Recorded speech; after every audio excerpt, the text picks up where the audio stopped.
Hello అందరికీ ఈరోజు పెసర పునుగుల పులుసు ఎలా తయారు చేయాలో చూద్దాం. ముందుగానే నైట్ నానబెట్టుకున్న పెసల్ని శుభ్రంగా కడుక్కొని రుబ్బుకోవాలి. ఆ రుబ్బుకునేటప్పుడే పచ్చిమిరపకాయలు 2 అల్లం వేసుకొని రుబ్బుకోవాలి. తర్వాత ఒక ప్యాన్లో సరిపడంత నూనె పోసుకొని పునుగుల్లాగా వేసుకోవాలి.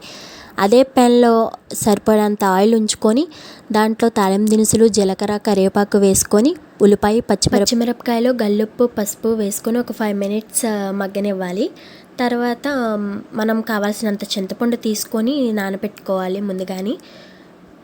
ఇంకా మగ్గిందో లేదో చూసి దాంట్లో టమాటాలు, కొంచెం ధనియాల పౌడర్, చెక్క లవంగాల పొడి, అలాగే ఎల్లుల్లిపాయలు వేసుకొని 2 స్పూన్స్ కారం కూడా వేసుకొని ఒక 5 మినిట్స్ మగ్గనిచ్చాక చింతపండు గుజ్జు పోసాక మనం ముందుగానే ప్రిపేర్ చేసుకున్న పునుగులు వేసేయడమే.